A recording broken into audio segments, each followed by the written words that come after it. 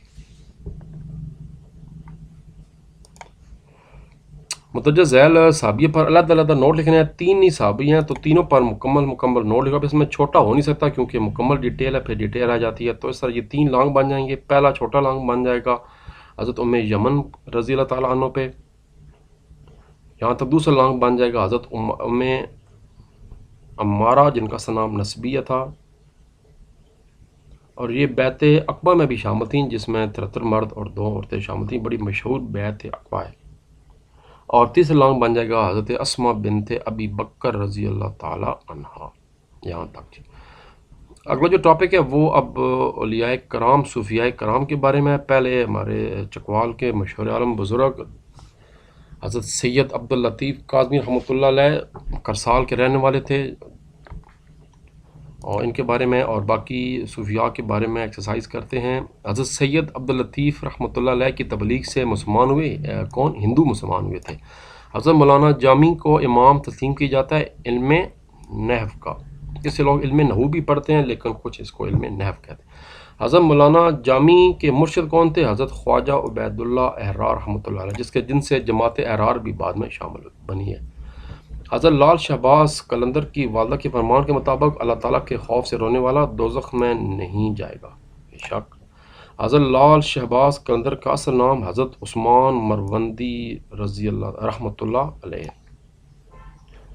قبیلہ مروند ہے جس کے رہنے والے تھے، بھی اس کو مرندی بھی اس کو بعض لوگ کہتے ہیں، بعض کتابوں میں مروندی بھی لکھا ہوا ہے، تو یہ قبیلہ تھا جہاں کے یہ رہنے والے تھے۔ مختصر جواب بعد دیں، حضرت شاہ عبداللطیف بٹھائی کو بری امام کیوں کہا جاتا ہے؟ بری کا مطلب ہوتا ہے خشکی کا، چونکہ انہوں نے تبلیغ کی لوگوں کی، اس لیے ان کو خشکی کا امام کہا جاتا ہے، یہ لکھا ہوا ہے۔ آق رحمۃ اللہ علیہ کو بری امام یعنی امام البر، خشکی کے امام کے لقب سے مشہور ہے۔ حضرت مولانا جامی کی آپ صلی اللہ علیہ وسلم سے عقیدت اور محبت بیان کریں، پیج نمبر 95۔ مولانا جامی رحمۃ اللہ علیہ کو نبی کریم صلی اللہ علیہ وسلم سے انتہائی محبت تھی، اس لیے انہوں نے آپ صلی اللہ علیہ وسلم کی محبت میں نعتیہ کلام بھی لکھا ہے۔ ان کے فارسی میں مشہور نعت کا ایک شعر ہے، نسیم جانب بطحا گزر کن، ذا احوالم محمد را خبر کن، اے باد نسیم جب تیرا شہر بطحا سے گزر ہو، میرا احوال یعنی میرے حالات محمد مصطفیٰ صلی اللہ علیہ وسلم کی خدمت میں بیان کرنا۔ حضرت مولانا جامی کی کتاب کا نام لکھیں، پیج نمبر 95 ہے۔ آپ کی کتاب میں تھوڑی دیر پہلے پڑھ چکے ہیں کہ علم نحو میں ان کو بڑا تھا۔ یہ قرآن مجید کو سمجھنے کے مختلف علوم ہیں، جس میں جو ایک اہم ترین علوم ہے وہ علم نحو ہے، تو اس میں انہوں نے کتاب لکھی جس کا نام ہے شرح ملا جامی، آپ رحمۃ اللہ علیہ کی مشہور کتاب ہے۔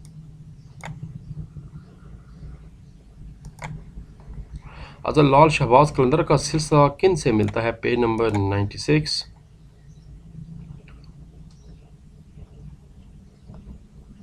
حضرت لال شہباز قلندر کا سلسلہ نسب 13 واسطوں سے حضرت امام جعفر صادق رحمۃ اللہ علیہ تک پہنچتا ہے۔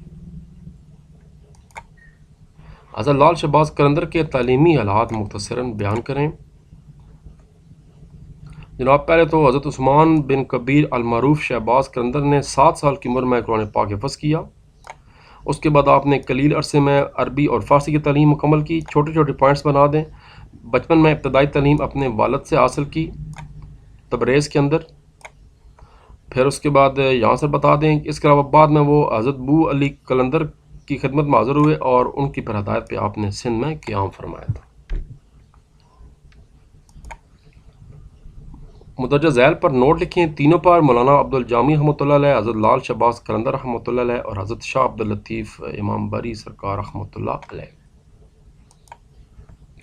تینوں لانگ سوال بن گئے۔ پھر یہ حضرت لال شہباز والا لانگ سوال بن گیا پورا، اور اس کے اوپر جناب حضرت مولانا عبدالرحمن جامی رحمۃ اللہ علیہ کا بن گیا، اور اس کے اوپر جناب حضرت سید عبداللطیف کاظمی رحمۃ اللہ علیہ المعروف امام بری کا لانگ سوال بن گیا۔ یہ سید پور شریف ایک گاؤں ہے اسلام آباد سے تھوڑا سا قریب ہے، وہاں پر چونکہ انہوں نے تبلیغ کی تھی تو پھر وہیں پر بعد میں یہ ان کا وصال ہوا۔ نور پور شاہ۔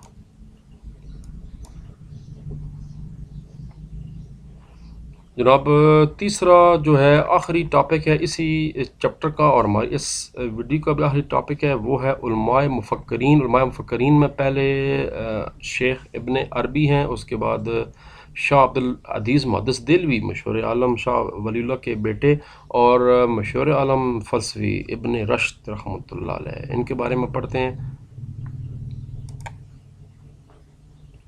ابن عربی کا جو لقب ہے وہ ہے محی الدین، اور ابن عربی کی مشہور تصنیف کا نام ہے فتوحات مکیہ۔ شاہ عبدالعزیز کا سلسلہ نسب حضرت عمر فاروق رضی اللہ تعالیٰ عنہ سے ملتا ہے۔ شاہ عبدالعزیز کو کس چیز میں کمال حاصل تھا؟ علم حدیث میں۔ امام جو ابن رشد ہیں وہ کس سے متاثر تھے؟ وہ مشہور چونکہ خود بھی فلاسفر تھے تو پھر ظاہری بات ہے کہ ان کو فلاسفر پسند تھے، ارسطو ان کو بہت ان کا متاثر تھے۔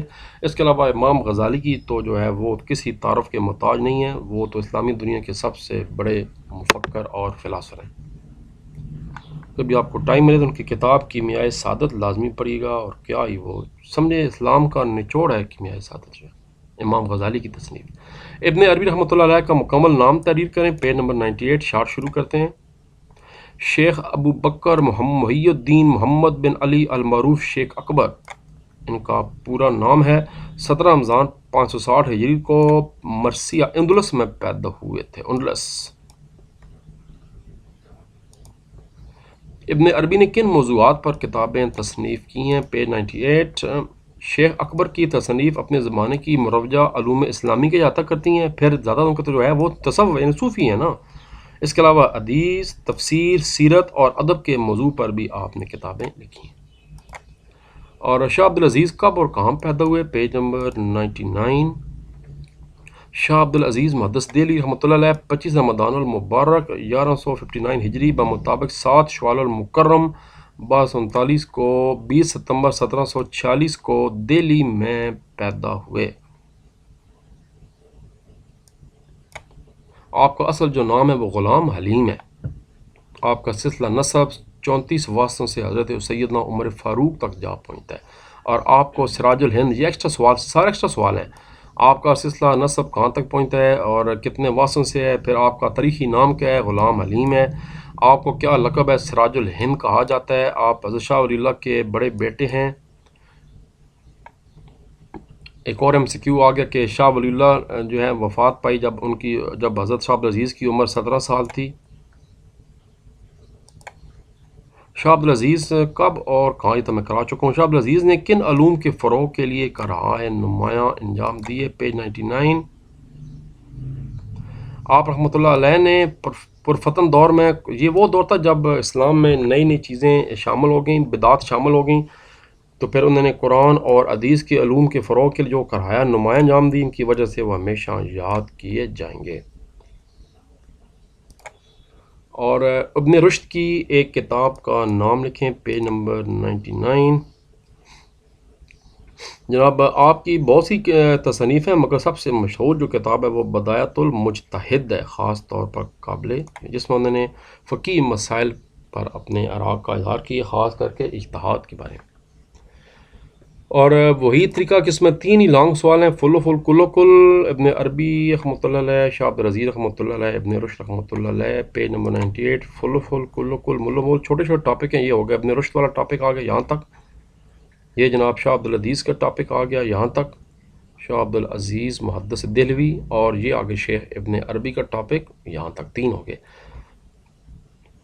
اب جناب ہمارا رہ گیا ایک لانگ سوال، اور آخری چپٹر جو ہے بڑی زبردست چپٹر ہے، مستقبل کے بارے میں پیشن گوئی۔ توکل کا اس میں آپ پڑھیں گے کہ ہم لوگ سمجھیں یہ بس جو کمایا کھا پی لیا، کل کا کل دیکھا جائے گا، ایسا نہیں ہے۔ اسلام میں ہمیں باقاعدہ حکم دی گیا ہے کہ ہم منصوبہ بندی کریں، مستقبل کے لیے کچھ چیزیں رکھیں، اور ہر چیز پلان کے مطابق یوز کریں، اسراف نہ کریں۔ یہ بھی نعمتیں ہیں جو آپ کو مال و دولت دیا جاتا ہے، اس کا طریقے سے استعمال کریں۔